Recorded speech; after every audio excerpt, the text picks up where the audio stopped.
ನಮಸ್ಕಾರ, ವಿಶೇಷ ಕಾರ್ಯಕ್ರಮಕ್ಕೆ ಸ್ವಾಗತ. ನಾನು ಅಭಿಷೇಕ್ ರಾಮಪ್ಪ.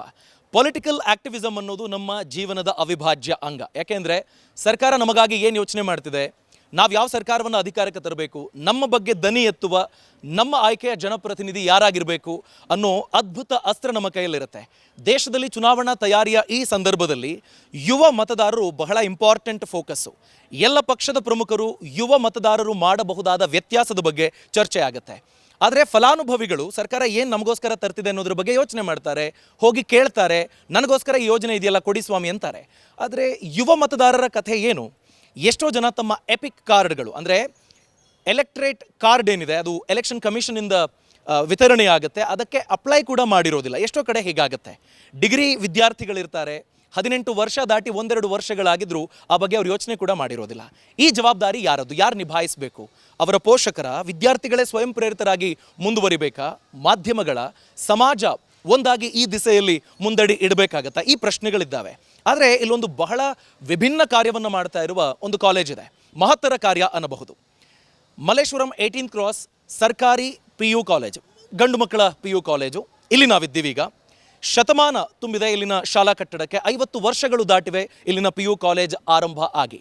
ಇಲ್ಲಿ ಮಕ್ಕಳಿಗೆ ಎಲೆಕ್ಷನ್ ಕಮಿಷನ್ ಕೊಡಮಾಡುವ ಗೈಡ್ಲೈನ್ಸ್ ಏನಿದೆ ಅದರ ಆಧಾರದ ಮೇರೆಗೆ ಅರಿವು ಮೂಡಿಸುವ ಕೆಲಸ ಆಗುತ್ತೆ. ಸೊ ಏನೆಲ್ಲ ದಿನನಿತ್ಯದ ಕಾರ್ಯಗಳು ಆಗುತ್ತೆ.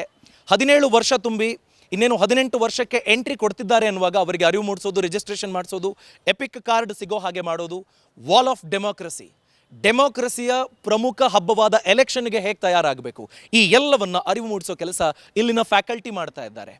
ಇದು ಏನೋ ಸ್ಟ್ಯಾಂಡಿಂಗ್ ಇನ್ಸ್ಟ್ರಕ್ಷನ್ಸ್ ಇದೆ ಅದಕ್ಕೆ ಮಾಡ್ತಿದ್ದಾರೆ ಅಂತಲ್ಲ, ಅವರೇ ಸ್ವಯಂ ಪ್ರೇರಿತರಾಗಿ ನಮ್ಮ ಸ್ಟಾಫು ಈ ಕೆಲಸವನ್ನು ಮಾಡಬೇಕು ಅಂತ ಮುಂದಡಿ ಇಡ್ತಾ ಇದ್ದಾರೆ. ಈ ಕೆಲಸ ಎಲ್ಲ ಸರ್ಕಾರಿ ಕಾಲೇಜುಗಳಲ್ಲೂ ಆಗಬೇಕು ಅನ್ನೋ ಮಹದಾಸೆ ಅವರದ್ದಾಗಿದೆ. ಇವತ್ತು ನಾವು ವಿದ್ಯಾರ್ಥಿಗಳಿಗೆ ಹೇಗೆ ಅರಿವು ಮೂಡಿಸ್ತಿದ್ದಾರೆ, ಫ್ಯಾಕಲ್ಟಿ ಹೇಗೆ ಇನ್ವಾಲ್ವ್ ಆಗ್ತಿದೆ, ಈ ಎಲ್ಲದರ ಬಗ್ಗೆ ಡೀಟೇಲ್ ಆಗಿ ತಿಳ್ಕೊಳ್ಳೋಣ. ಬನ್ನಿ ನನ್ನ ಜೊತೆ.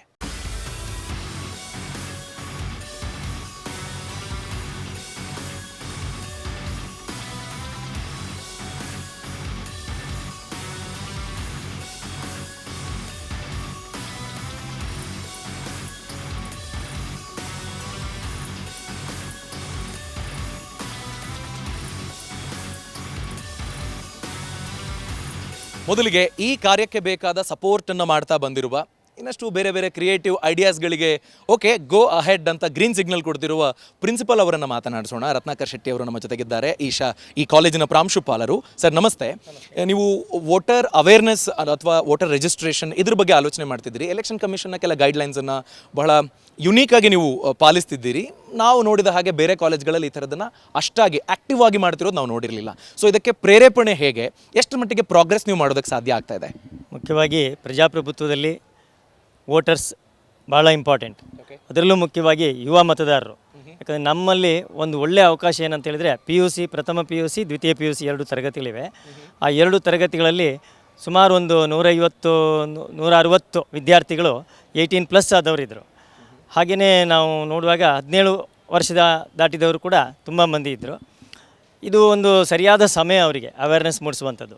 ಇದಕ್ಕೆ ನಮ್ಮ ಚುನಾವಣಾ ಆಯೋಗದವರು ಕೂಡ ಈ ಒಂದು ಜವಾಬ್ದಾರಿ ನಮ್ಮ ಮೇಲೆ ಹಾಕಿದ್ದಾರೆ.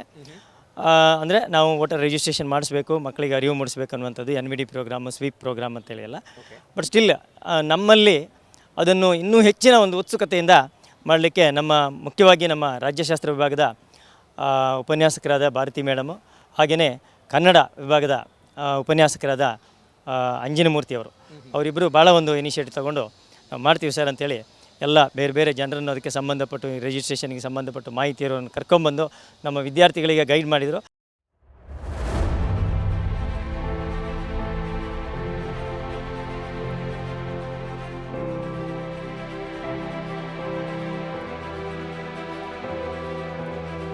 ಮೇಡಮ್, ಈಗ ನೀವು ಮಕ್ಕಳಿಗೆ ಇದ್ರ ಬಗ್ಗೆ ತಿಳಿಸ್ಕೊಡೋ ಪ್ರಯತ್ನ ಮಾಡ್ತೀರಿ. ನಾನು ನೋಡ್ತಾ ಇದ್ದೆ ವಾಲ್ ಆಫ್ ಡೆಮೋಕ್ರಸಿ ಅಂತ ಒಂದು ಮಾಡಿದ್ದೀರಿ, ಒಂದು ಡೆಡಿಕೇಟೆಡ್ ಯೂಟ್ಯೂಬ್ ಚಾನಲ್ ಅಂತ ನಿಮ್ಮ ಈ ಕಾಲೇಜಿಗೆ ಅಂತ ಮಾಡಿಕೊಂಡು ಬೇರೆ ಬೇರೆ ಕಂಟೆಂಟನ್ನು ನೀವು ಜನರಿಗೆ ತಲುಪಿಸೋ ಕೆಲಸ ಮಾಡ್ತಿದ್ದೀರಿ, ವಿದ್ಯಾರ್ಥಿಗಳನ್ನು ಅದರಲ್ಲಿ ಬಳಸ್ಕೊಳ್ತಾ ಇದ್ದೀರಿ. ಸೊ ಈ ಥಾಟ್ ಟ್ರಿಗರ್ ಆಗಿದ್ರ ಬಗ್ಗೆ, ಇದರ ಇಂಪಾರ್ಟೆನ್ಸ್ನ ಬಗ್ಗೆ, ಮಕ್ಕಳ ಮೇಲೆ ಆಗ್ತಿರುವ ಪ್ರಭಾವದ ಬಗ್ಗೆ, ಅದರ ಇಂಪ್ಯಾಕ್ಟ್ನ ಬಗ್ಗೆ ಮಾತಾಡಿ. ಇದು ಪ್ರತಿ ವರ್ಷವೂ ಸಹ ನಮ್ಮ ರಾಷ್ಟ್ರೀಯ ಮತದಾರ ದಿನಾಚರಣೆಯ ಪ್ರಯುಕ್ತನೇ ಸ್ವೀಪ್ ಅಂತ ಇದೆ ಸರ್. ಸ್ವೀಪ್ ಅಂತ ಹೇಳಿದ್ರೆ systematic voters education and electoral participation ಅಂತೇಳಿ. ಈ ಒಂದು ಸ್ವೀಪ್ ಯೋಜನೆ ಅಡಿಯಲ್ಲಿ ನಾವು ಪ್ರತಿಯೊಂದು ನಮ್ಮ ಬೆಂಗಳೂರು ಉತ್ತರ ಜಿಲ್ಲೆಯಲ್ಲಿ 6 ನೋಡಲ್ ಸೆಂಟರ್ ಇದೆ. ಆ 6 ನೋಡಲ್ ಸೆಂಟರಲ್ಲಿ ನಮ್ಮ ಮಲ್ಲೇಶ್ವರಂ 18th ಕ್ರಾಸ್ ಬಂದು ನೋಡಲ್ ಸೆಂಟರ್ 2 ಈ ಒಂದು ಕಾಲೇಜಿನಲ್ಲಿ ನಮಗೆ ಒಂದು 150 ಕಾಲೇಜುಗಳು ನಮ್ಮ ನೋಡಲ್ ಸೆಂಟರ್ 2ನಲ್ಲಿ ಬರುತ್ತೆ. ಆ ಕಾಲೇಜಿನ ಎಲ್ಲ ವಿದ್ಯಾರ್ಥಿಗಳು ಸಹ ನಮ್ಮ ಕಾಲೇಜಿಗೆ ಬಂದು ಈ ಒಂದು ಮತದಾನದ ಜಾಗೃತಿಗೋಸ್ಕರ ಹಲವಾರು ನಾವು ಚಟುವಟಿಕೆಗಳನ್ನ ಹಮ್ಮಿಕೊಳ್ಳಿ ಅಂತೇಳಿ ನಮಗೆ ಆದೇಶ ಬಂದ ತಕ್ಷಣವೇ ನಾವು ನಮ್ಮ ಮಕ್ಕಳಿಗೆ ಅದ್ರ ಬಗ್ಗೆ ಹೇಳಕ್ಕೆ ಶುರು ಮಾಡ್ತೀವಿ. ನಮ್ಮ ಕಾಲೇಜು ಮಕ್ಕಳುಗಳಿಗೆ ನಮ್ಮಲ್ಲಿ ಬರೋ ಅಷ್ಟು ವಿದ್ಯಾರ್ಥಿಗಳಲ್ಲಿ ಹೆಚ್ಚಿನ ಸಂಖ್ಯೆಯಲ್ಲಿ ಬಡವರ ಮನೆಗಳಿಂದ ಬರೋ ಮಕ್ಕಳು. ಬಡವರ ಮನೆಯದು ಸಮಸ್ಯೆ ಏನಾಗಿರುತ್ತೆ, ನಿಮಗೆ ವೋಟಿಂಗ್ ದಿನ ಅವರು ಆ್ಯಕ್ಟಿವ್ ಆಗ್ತಾರೆ ಅಂತಂದರೆ ಮಕ್ಕಳು ಅದನ್ನು ನೋಡ್ತಿರ್ತಾರೆ. ಇಲ್ಲಿ ಅವರು ಪಾಠ ಕೇಳ್ತಾರೆ, ಪಾಠ ಕೇಳಿದಾಗ ಮತದಾರರಿಗೆ ಒಂದು ಪವರ್ ಇದೆ ಅಂತ ಗೊತ್ತಾಗುತ್ತೆ. ಮನೆಗೆ ಹೋದ್ಮೇಲೆ ಅದು ಬದಲಾಗ್ತಿರುತ್ತೆ. ನಾವು ನಿಜವಾಗ್ಲೂ ನಾವು ಇಲ್ಲಿ ಅದನ್ನು ಇನಿಷಿಯೇಟ್ ಮಾಡೋಕ್ಕೆ ಕಾರಣ ಆಗಿದೆ ಅಂತಂದರೆ ಮಕ್ಕಳ ಮುಖಾಂತರ ತಂದೆ ತಾಯಿಗಳಿಗೆ ಮತದಾನದ ಬಗ್ಗೆ ಒಂದು ಜಾಗೃತಿ ಮೂಡಿಸಬೇಕು ಅಂತ. ಈಗಾಗಲೇ ನಮ್ಗೆ 72 ವರ್ಷ ಸಾರ್ವತ್ರಿಕ ಚುನಾವಣೆಗಳಾಗಿ 51-52ರಲ್ಲಿ ಚುನಾವಣೆಗಳಾಗಿದ್ದು. ಬಾಬಾ ಸಾಹೇಬ್ ಅಂಬೇಡ್ಕರ್ ಅವರು ಅದಕ್ಕೋಸ್ಕರ 32ರಿಂದ ಕಷ್ಟಪಟ್ಟರು. ಸಾರ್ವತ್ರಿಕ ಚುನಾವಣೆ ಬೇಕು ಬೇಕು ಬೇಕು, ವಯಸ್ಕ ಮತದಾನ ಬೇಕು ಅಂತ. ಅದು ಇವತ್ತು ಫಲ ಕೊಡ್ತಾ ಇದೆ. ಅದು ನಮ್ಗೆ ಆಗಬೇಕಾಗಿತ್ತು ನಿಜವಾಗ್ಲೂ. 72 ವರ್ಷಗಳ ಆದಮೇಲೆ ಕೂಡ ನಾವು ಮತದಾನದ ಬಗ್ಗೆ ಜಾಗೃತಿ ಇಲ್ಲ ಅಂತಂದರೆ, ಯಾಕಂದರೆ ಅದಕ್ಕೆ ಅಷ್ಟು ನಾವು ವ್ಯಾಲ್ಯೂ ಕೊಡೋಕ್ಕಾಗಲ್ಲ. ಅಷ್ಟು ತುಂಬ ದೊಡ್ಡದದು. ಅದನ್ನು ನಾವು ಮಕ್ಕಳಿಗೆ ಹೇಳಬೇಕಾಗಿತ್ತು, ಮಕ್ಕಳ ಮುಖಾಂತರ ಸಮಾಜಕ್ಕೆ ಹೇಳಬೇಕಾಗಿತ್ತು. ಅದ್ರ ಮುಖಾಂತರ ಒಂದು ವೋಟಿಂಗ್ ಪರ್ಸೆಂಟೇಜ್ ಜಾಸ್ತಿ ಮಾಡಬೇಕಾಗಿತ್ತು. ಇದು ಬಂದಮೇಲೆ ನಿಮ್ಗೆ ಗೊತ್ತಾಗಿದೆ, ಇತ್ತೀಚಿನ ವರ್ಷಗಳಲ್ಲಿ ಎಲ್ಲೆಲ್ಲಿ ತುಂಬ ದೊಡ್ಡ ಗೌರ್ಮೆಂಟ್ ಕಾಲೇಜ್ ಇದೆಯೋ ಅಲ್ಲಿ ವೋಟಿಂಗ್ ಪರ್ಸೆಂಟೇಜ್ ಜಾಸ್ತಿ ಆಗಿದೆ. ಜನರಲ್ ಆಗಿ ನಾವು ಎಲೆಕ್ಷನ್ ಅಂದರೆ ಹೋಗೋದು ವೋಟ್ ಮಾಡಿ ಬರೋದು ಅಷ್ಟು ಮಾತ್ರ ಆಗುತ್ತೆ. ನಾವೇನು ಅವ್ರಿಗೆ ಕುತೂಹಲಕಾರಿ ಪ್ರಶ್ನೆಗಳನ್ನು ಕೇಳುವ ಒಂದು ರೀತಿಯಾಗಿ ಅವ್ರನ್ನ ನಾವು ಒಂದು ಪ್ರೇರೇಪಿಸಿ, ಇವಾಗ ನಾನು ವೋಟ್ ಮಾಡೋಕ್ಕೆ ಹೋಗ್ತೀನಿ, ನೀನು ವೋಟ್ ಯಾರೋ ಹಾಕ್ಬಿಟ್ಟು ಹೋಗಿದ್ದಾರೆ ಅಂತ ಹೇಳ್ತಾರೆ. ಆ ರೀತಿ ಸಮಯದಲ್ಲಿ ಇವರು ಏನು ಮಾಡಬೇಕು? ಇಲ್ಲಾಂದರೆ ಅವರು ವೋಟ್ ಮಾಡ್ತಾ ಇರ್ತಾರೆ, ಬೇರೆಯವ್ರು ಯಾರೋ ಒಬ್ಬರು ಇವರೇನೇ ಒಂದು 18 ವರ್ಷ ಆದಮೇಲೆ ಒಂದು ವೋಟಿಂಗ್ ಬೂತಲ್ಲಿ ಏಜೆಂಟಾಗಿ ಕೂತಾಗ ಯಾರೋ ಒಬ್ಬ ರಾಮಪ್ಪ ಇರ್ತಾನೆ, ಅವನು ಭೀಮಪ್ಪನ ವೋಟ್ ಹಾಕಕ್ಕೆ ಬಂದಾಗ ಅದನ್ನ ಹೆಂಗೆ ಚಾಲೆಂಜ್ ಮಾಡಬೇಕು? ಆ ರೀತಿಯಾದಂತಹ ಒಂದು ಪ್ರಕ್ರಿಯೆಗಳು ಏನಿದೆ ಅದನ್ನು ನಾವು ಅವರಿಗೆ ಕುತೂಹಲಕಾರಿ ಪ್ರಶ್ನೆಗಳನ್ನು ಬಂದು ಪ್ರೇರೇಪಿಸುವುದರ ಮೂಲಕ ಅವರಿಂದ ಆ ಒಂದು ಏನಿದೆ ಇನ್ಕ್ವಿಸಿಟಿವ್ನೆಸ್ನ ಈಚ್ ಕಡೆಗೆ ತಂದು ಅವ್ರಿಗೆ ಅದನ್ನು ನಾವು ಎಜುಕೇಟ್ ಮಾಡೋದರ ಒಂದು ರೀತಿ ಮಾಡ್ತೇವೆ. ಇವತ್ತಿನ ದಿನದಲ್ಲಿ ಈ ಒಂದು ಮತದಾನದ ಕಾರ್ಯಗಳು ಎಲೆಕ್ಷನ್ ಕಮಿಷನ್ ಕಂಪ್ಲೀಟಾಗಿ ಡಿಜಿಟಲೈಸ್ ಮಾಡಿರೋದ್ರಿಂದ ಅಲ್ಲಿ ಡಿಫ್ರೆಂಟ್ ಕೈಂಡ್ ಆಫ್ ಫಾರ್ಮ್ಸ್ ಇದೆ. ಅವ್ರಿಗೇನು ಜಸ್ಟ್ ವೋಟಿಗೆ ರಿಜಿಸ್ಟರ್ ಆಗಬೇಕು ಅಂತ ಗೊತ್ತು. ರಿಜಿಸ್ಟ್ರೇಷನ್ ಆಗಬೇಕಂದ್ರೆ ಫಾರ್ಮ್ 6, ಅದೇನೇ ನೀವು ಒಂದು ಏರಿಯಾದಿಂದ ಇನ್ನೊಂದು ಏರಿಯಾಗೆ ಮೈಗ್ರೇಷನ್ ಆಗಬೇಕಾದ್ರೆ ಫಾರ್ಮ್ 7. ಯಾವುದದು ಅನ್ನೋದ್ರ ಬಗ್ಗೆ ನಾವು ಒಂದು ಡೀಟೇಲಾಗಿ ಅವರಿಗೆ ಮಾರ್ಗದರ್ಶನವನ್ನು ಕೊಡ್ತೇವೆ. ತುಂಬ ಜನ ಮಕ್ಕಳು ಕೇಳ್ತಾರೆ, ಮೈಗ್ರೆಂಟ್ಸ್ ಇದ್ದಾರೆ, ಸರ್ ನಾವು ನಮ್ಮ ಊರಿಂದ ಬಂದು 10 ವರ್ಷ ಆಗಿಬಿಟ್ಟಿದೆ ಇಲ್ಲಿ, ಆದ್ರೂ ನಮ್ಗೆ ಇಲ್ಲಿ ವೋಟ್ ಇಲ್ಲ ಅಂತ ಹೇಳಿದಾಗ ನಿಮ್ಮ ಊರಿಂದ ಇಲ್ಲಿಗೆ ಮೈಗ್ರೇಟ್ ಮಾಡಿಸ್ಕೋಬೋದು, ಆ ಒಂದು ಪ್ರೊಸೀಜರ್ ಏನು ಅದ್ರ ಬಗ್ಗೆ ಎಲ್ಲನೂ ನಾವು ಜಾಸ್ತಿ ಒಂದು ಅವಗಾಹನೆಯನ್ನು ಅವರಿಗೆ ತರ್ತೀವಿ. ಆದ ಕಾರಣ ಏನಾಗುತ್ತೆ ಅಂತ ಹೇಳಿದ್ರೆ ಇವರ ಒಂದು ಸಂಪರ್ಕದಲ್ಲಿರುವಂತಹ ಒಂದು ಸೋಷಿಯಲ್ ಗ್ರೂಪ್, ಇಲ್ಲಾಂದರೆ ಆ ಒಂದು ಸೋಷಿಯಲ್ ಸ್ಟೀರೋ ಟೈಪ್ಸು, ಒಂದು ಕಮ್ಯುನಿಟಿಯಲ್ಲಿ ಒಂದು ವೋಟಿಂಗ್ ಅವೇರ್ನೆಸ್ಸು ಜಾಸ್ತಿ ಮಾಡುವ ನಿಟ್ಟಿನಲ್ಲಿ ನಾವು ಪ್ರಯತ್ನ ಮಾಡಬೇಕು ಅನ್ನೋದು ನಮ್ಮ ಒಂದು ರಿವರ್ಸ್ ಇಂಜಿನಿಯರಿಂಗ್ ಥರ. ಅದು ನಮ್ಮ ಒಂದು ಇದು. ಈ ಒಬ್ಬೊಬ್ಬ ಉಪನ್ಯಾಸಕರನ್ನು ಮತ್ತು ಒಬ್ಬ ವಿದ್ಯಾರ್ಥಿಗಳನ್ನು ಅಂಬಾಸಡರ್ ಅಂತ ಹೇಳಿ ಗುರುತಿಸಿ, ಆ ಮೂಲಕ ನಮ್ಮ ರಾಜ್ಯಶಾಸ್ತ್ರ ಉಪನ್ಯಾಸಕರಿಗೆ ನಮ್ಮ ಜಿಲ್ಲೆಯಲ್ಲಿ ತರಬೇತಿ ಕೊಟ್ಟಿದ್ದೀವಿ.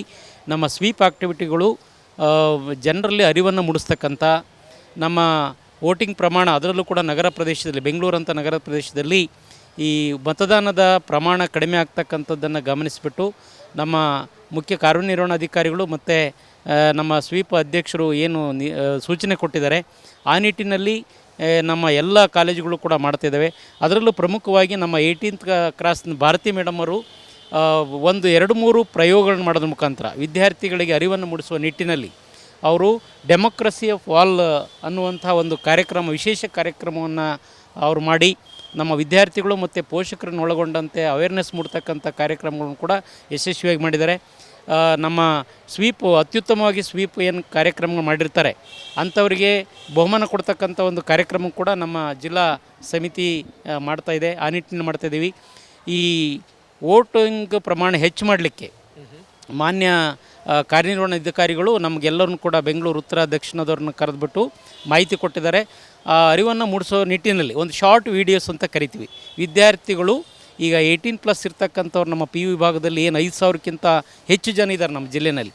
ಅವರೆಲ್ಲರಿಗೂ ಕೂಡ ನಮ್ಮ ಕಾಲೇಜು ಮಟ್ಟದಲ್ಲಿ ಉಪನ್ಯಾಸಕರು ಏನು ಮಾಡ್ತಿದ್ದಾರೆ ಅಂದರೆ ಒಂದು ರೀತಿ ಶಾರ್ಟ್ ವೀಡಿಯೋಸ್. ಆ ಶಾರ್ಟ್ ವೀಡಿಯೋಸ್ ಅಂದರೆ ಏನು, ನಾನಿವಾಗ 18 ವರ್ಷ ನನಗೆ ತುಂಬಿದೆ, ನಾನು ಮೊದಲ ಬಾರಿಗೆ ವೋಟಿಂಗ್ ಕಾರ್ಡನ್ನು ಪಡ್ಕೊಂಡಿದ್ದೀನಿ, ಇದರ ಮುಖಾಂತರ ನಾನು ವೋಟ್ ಹಾಕ್ತೀನಿ, ನೀವೆಲ್ಲರೂ ಕೂಡ ವೋಟ್ ಹಾಕ್ರಿ ಅನ್ನುವಂಥ ಮೆಸೇಜನ್ನು ಸಾರ್ವಜನಿಕರಿಗೆ ತಲುಪಿಸುವ ನಿಟ್ಟಿನಲ್ಲಿ ಮತದಾನದ ಪ್ರಮಾಣವನ್ನು ನಮ್ಮ ಬೆಂಗಳೂರು ನಗರ ಜಿಲ್ಲೆಯಲ್ಲೂ ಕೂಡ ಹೆಚ್ಚು ಮಾಡೋ ನಿಟ್ಟಿನಲ್ಲಿ ಕಾರ್ಯಕ್ರಮ ಮಾಡ್ಕೊಂಡಿದ್ದೀವಿ.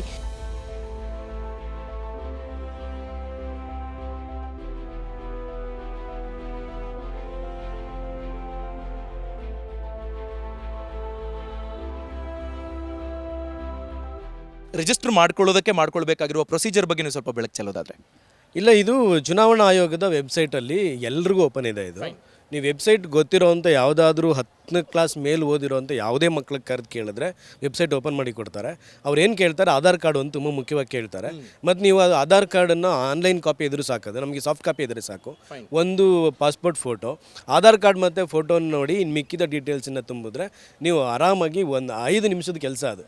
5 ನಿಮಿಷದಲ್ಲಿ ನೆಟ್ವರ್ಕ್ ಚೆನ್ನಾಗಿದ್ದರೆ ನಿಮಗೆ ಹಳ್ಳಿಗಳ ಕಡೆ ಕೂಡ 5 ನಿಮಿಷಕ್ಕೆ ಎಲ್ಲರೂ ರಿಜಿಸ್ಟರ್ ಆಗ್ಬೋದು. ಇದು ಯಾರು ಬೇಕಾದ್ರೆ ರೈತರು ಕೂಡ ಮಾಡ್ಬೋದು. ಅವರೊಂದು ಸ್ವಲ್ಪ ಗೊತ್ತಾದರೆ ಆಯಿತು. ಯಾಕಂದರೆ ವೆಬ್ಸೈಟ್ಗಳು ಏನಾಗುತ್ತೆ ಒಂದೊಂದು ಸಲ ನಿಮಗೆ ನೆಟ್ವರ್ಕ್ ಸರಿ ಇಲ್ಲ ಅಂತ ಅಂದಾಗ ಇದೇನೋ ಆಗ್ತಾ ಇಲ್ಲ ಅಂತಾರೆ. ಇದು ಚೆನ್ನಾಗಿದೆ, ಚುನಾವಣಾ ಆಯೋಗ ಬಿಟ್ಟಿರೋ ವೆಬ್ಸೈಟ್ ತುಂಬ ಚೆನ್ನಾಗಿದೆ. ಅವ್ರು ಆರಾಮಾಗಿ ಅದಕ್ಕೆ ರಿಜಿಸ್ಟರ್ ಮಾಡ್ಬೋದು. ಒಂದು ವೋಟ್ ಅಂದರೆ ಒಬ್ಬರನ್ನ ಗೆಲ್ಸೋದು ನಮಗೆ ಪವರ್ ಇದೆ ಅಂತ. ಇವಾಗ ತುಂಬ ಜನ ಕೊಡ್ತಾರೆ, ಇವಾಗ ಒಂದು ವೋಟಿಂಗ್ ಡೇ ಅಂತ ಕೊಟ್ಟರೆ ರಜಾ ಕೊಡ್ತಾರೆ, ಅವತ್ತು ಫ್ರೀಯಾಗಿ ವೋಟ್ ಮಾಡಿ ಎಲ್ಲರೂ ಯಾವುದೇ ಟೆನ್ಷನ್ ಇಲ್ದಂಗೆ ಅಂತ. ಆದರೆ ಒಬ್ಬ ಯೂಸ್ ಮಾಡಲ್ಲ ಅದನ್ನ. ಒಂದು ಡೇ ರಜಾ ಸಿಕ್ತಂದ್ಬಿಟ್ಟು ಟ್ರಿಪ್ಪಿಗೆ ಹೋಗೋದಿಲ್ಲ, ಮನೇಲಿ ಆರಾಮಾಗಿ ರೆಸ್ಟ್ ತೊಗೊಳೋದು ಅದಲ್ಲ. ನಮಗೆ ಒಂದು ದಿನ ಟೈಮ್ ಬಿಟ್ಟು ನಮ್ಮ ಕೆಲಸ ಬಿಟ್ಟೆಲ್ಲ ಕೊಟ್ಟಿದ್ದಾರೆ ಅಂದರೆ ಅದು ನಮ್ಮ ಹಕ್ಕು, ನಮ್ಮ ಪವರ್. ಅದನ್ನು ಯೂಸ್ ಮಾಡ್ಕೊಂಡು ನಾವು ವೋಟ್ ಹಾಕಬೇಕು. ನನ್ನ ಮೈಂಡಲ್ಲಿ ಏನು ಆಲೋಚನೆ ಬರುತ್ತೋ ಅದ್ರ ಬಗ್ಗೆ ತಿಳ್ಕೊಂಡು ಹಾಕ್ತೀನಿ ಸರ್. Very nice. ಕ್ಯಾಂಡಿಡೇಟ್ಸ್ ಆಗಿ ನಿಂತ್ಕೊಳ್ಳೋದು ಎಲ್ಲರೂ ಮಾಡೋ ಅಂತ it's A ordinary. But 18 years complete ಆಗಿ ನಾವು ವೋಟ್ ಮಾಡಿ ಅವ್ರನ್ನ ಗೆಲ್ಸಿದಾಗ ಅವ್ರು ಕೊಡೋ ಅಂಥ facilities is very important. And ಇವಾಗ ನಾವು 18 ಇಯರ್ಸ್ ಆಗಿದ ತಕ್ಷಣ ವೋಟ್ ಮಾಡ್ತೀವಿ, ಕ್ಯಾಂಡಿಡೇಟ್ಸ್ ಒಳ್ಳೆ ಕ್ಯಾಂಡಿಡೇಟ್ಸ್ ನಿಂತ್ಕೊತಾರೆ. ಬಟ್ ನಾವು ತಪ್ಪು ವೋಟ್ ಹಾಕಿ ನಮ್ಮ ಸರ್ಕಾರ ಮತ್ತು ನಮಗೆ ಸಿಗೋ ಫೆಸಿಲಿಟೀಸ್ ನಾವು ಮಿಸ್ ಮಾಡ್ಕೊಬಾರ್ದು ಅನ್ನೋದೇ ನನ್ನ ಒಂದು ಒಪಿನಿಯನ್. ಫಸ್ಟ್ ಜನಗಳಿಗೆ ಹೆಲ್ಪ್ ಮಾಡೋರು ಅಂಥವ್ರನ್ನ ಆಯ್ಕೆ ಮಾಡಬೇಕು ಅಂತ ಅನ್ಕೊತೀನಿ. ಅವ್ರ ಕೇಪಬಿಲಿಟಿ ಫಸ್ಟ್ ನೋಡಬೇಕು. ಆ್ಯಂಡ್ ನೆಕ್ಸ್ಟ್ ಅವ್ರು ಏನು ಸಹಾಯ ಮಾಡ್ತಾರೆ ಜನರಿಗೆ ಅಂತ ನೋಡಬೇಕು. ವೋಟ್ ಮಾಡೋದು ಎಲ್ಲರೂ ಮಾಡ್ತಾರೆ, ಬಟ್ ಅದನ್ನೆಲ್ಲ ಡಿಟರ್ಮೈನ್ ಮಾಡೋದೇ ಇವಾಗಿರೋದು. ಇಂಡಿಪೆಂಡೆಂಟ್ಲಿ ಡಿಸೈಡ್ ಮಾಡ್ತೀರಾ, ಯಾರ್ದಾದ್ರೂ ಹೆಲ್ಪ್ ತಗೊಳ್ತೀರಾ?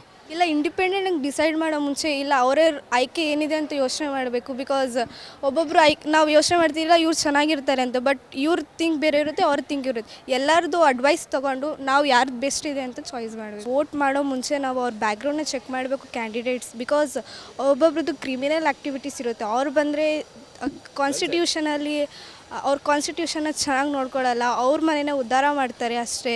ಅದಕ್ಕೆ ಫಸ್ಟು ಅವ್ರದ್ದು ನೋಡ್ಕೋಬೇಕು. ಕಾಸು ಕೊಡ್ತಾರೆ ಅಂತ ವೋಟ್ ಹಾಕೋ ಮುಂಚೆ ಕಾಸು ತೊಗೊಳ್ದೆ ಇದು ನಮ್ಮ ಹಕ್ಕು ಅಂತ ವೋಟ್ ಹಾಕಬೇಕು.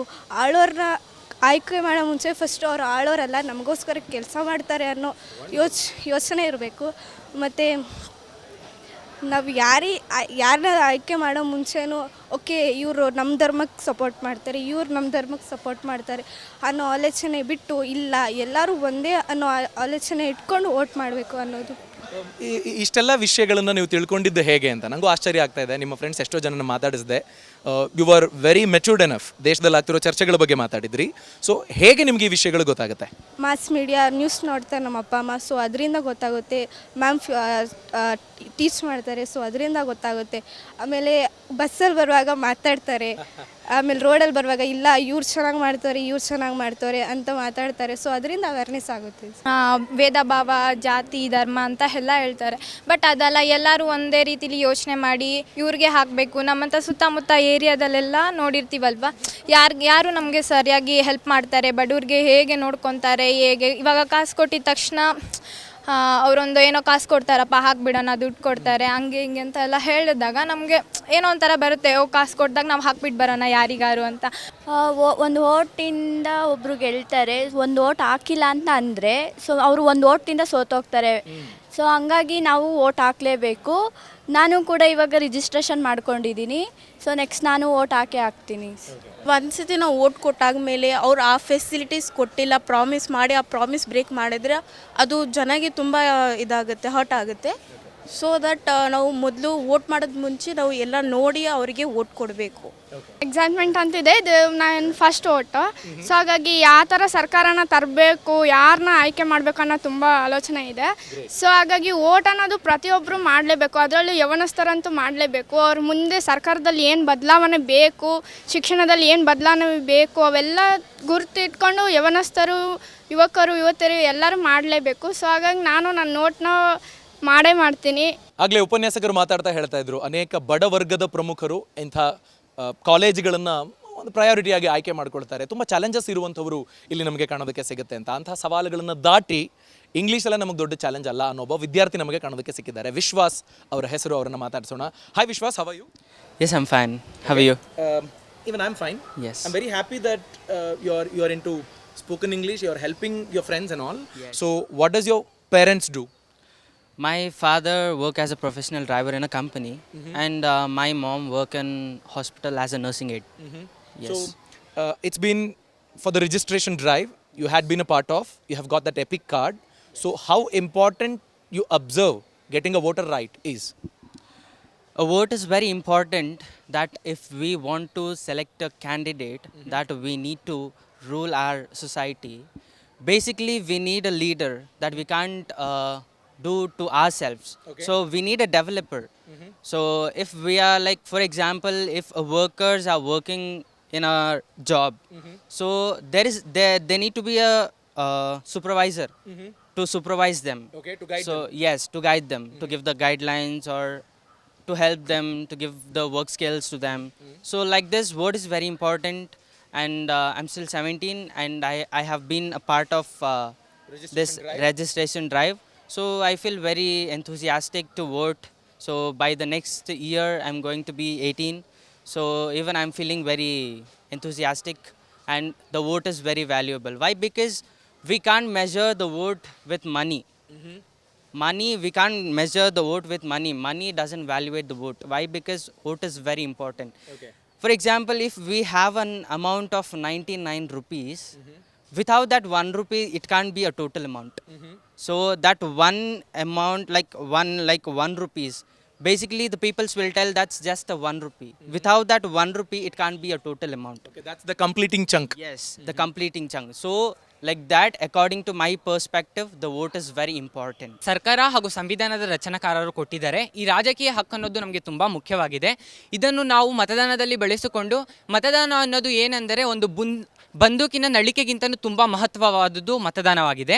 ಅದಕ್ಕೋಸ್ಕರ ಇದು ನಾವು ನಿಜವಾಗಿಯೂ ಚಲಾಯಿಸಬೇಕು. ಅಪ್ಪ ಅಮ್ಮ ಹೇಳಿದ್ದು ಕೇಳ್ಬಿಟ್ಟು ನಾವು ಇದು ಮಾಡ್ತೀವಿ. ಪ್ರಯತ್ನ ಮಾಡಲ್ವಾ ಹುಡುಕಕ್ಕೆ? ನಾವು ಮಾಡ್ತೀವಿ ಸರ್. ಅದು ಫಸ್ಟು ಡಿಸಿಷನ್ ತೊಗೊತೀವಿ, ಆಮೇಲೆ ಅಪ್ಪ ಅಮ್ಮನ ಕೇಳ್ತೀವಿ, ಆಮೇಲೆ ನಾವು ಇದು ಮಾಡ್ತೀವಿ ಸರ್. ನಾವು ಕೂಡ ಚಿಕ್ಕ ವಯಸ್ಸಿಂದನೂ ಕಣ್ಣಾರ ನೋಡಿರ್ತೀವಿ ಯಾರ್ಯಾರು ಒಳ್ಳೆಯವರು, ಯಾರ್ಯಾರು ಯಾವ ಥರ ಕೆಲಸ ಮಾಡ್ತಾರೆ ಅಂತ. ಆಮೇಲೆ ಅವ್ರು ಮಾಡೋ ಕೆಲಸಗಳ ಮೇಲೆ ಡಿಪೆಂಡ್ ಆಗೋದ್ರ ಮುಖಾಂತರ ನಾವು ಅವ್ರು ಹೇಳಿದ್ರು ನಾಲೆಜ್ ಮೇಲೆ ನಮ್ಗೆ ಯಾರು ಒಳ್ಳೆಯವರು ಅನಿಸುತ್ತೆ, ನಾವು ಕಣ್ಣಾರ ನೋಡಿರೋದ್ಮೇಲೆ ನಮ್ಮ ಡಿಸಿಷನ್ನ ತಗೊಂಡು ನಾವು ವೋಟ್ ಮಾಡೋಕ್ಕೆ. ಸರ್ ವೋಟರ್ ರೈಟ್ ಸಿಕ್ಕೈತೆ, ನಾನು ವೋಟಿಂಗ್ ಮೆಜಾರಿಟಿ ಬಂದೈತೆ. ಹೇಗೆ ಡಿಸೈಡ್ ಮಾಡ್ತೀರಿ ಯಾರು ಒಳ್ಳೆ ಲೀಡರ್ ಅಂತ? ಸರ್ ನನಗೆ ಗೊತ್ತಿಲ್ಲ ಹೇಗೆ ಡಿಸೈಡ್ ಮಾಡ್ತೀವಿ ಅಂತ. ಅವ್ರು ಕೇಳ್ತೀನಿ, ಮನೇಲಿರೋನ ಮತ್ತು ಮ್ಯಾಮ್ನ ಕ್ಲಾಸಲ್ಲಿ ಫ್ರೆಂಡ್ಸ್ನ. ಒಂದು ವೋಟ್ ಪವರ್ಫುಲ್ ಆಗೋದಕ್ಕೆ ಒಬ್ಬ ವ್ಯಕ್ತಿಗೆ ಮತದಾನ ಅನ್ನೋದು ತುಂಬ ಮುಖ್ಯ. ಆ ಮತದಾನ ಇಲ್ಲ ಅಂದರೆ ಅವ್ರಿಗೆ ಪೊಲಿಟಿಷಿಯನ್ಸ್ಗೆ ಜಾಸ್ತಿ ಇದ್ದಿರಲ್ಲ. ಆಮೇಲೆ ಒಂದು ಮತದಿಂದ ಸೋಲೋ ಚಾನ್ಸಸ್ ತುಂಬ ಇದೆ, ಆಮೇಲೆ ಒಂದು ಮತದಿಂದ ಗೆಲ್ಲೋ ಚಾನ್ಸಸ್ ಇದೆ. ಸೊ ಅದಕ್ಕೆ ಮತದಾನ ತುಂಬ ಇಂಪಾರ್ಟೆಂಟ್ ಅಂತ ನೀವು ಹೇಗೆ ಡಿಸೈಡ್ ಮಾಡ್ತೀರಿ ಒಬ್ಬ ಲೀಡರ್ ಬಗ್ಗೆ? ಪೇರೆಂಟ್ಸ್ ಎಲ್ಲ ಮಾತಾಡೋದು, ಆಮೇಲೆ ನಮ್ಮ ಲೆಕ್ಚರರ್ಸ್ ನಮ್ಮ ಪೊಲಿಟಿಕಲ್ ಸೈನ್ಸ್ ಮ್ಯಾಮ್ ಮೇಲೆ ಹೇಳ್ಕೊಟ್ಟಿರೋದು, ಅದರಿಂದ ತುಂಬ ಇಲ್ಲಿ ತಿಳ್ಕೊತೀವಿ. ನೀವು ಸಮಾಜದಲ್ಲಿ ಆಗೋ ವಿಷಯಗಳನ್ನ ಹೇಗೆ ತಿಳ್ಕೊಳ್ತೀರಿ? Social media and newspapers and newses. To make India great, don't forget to vote.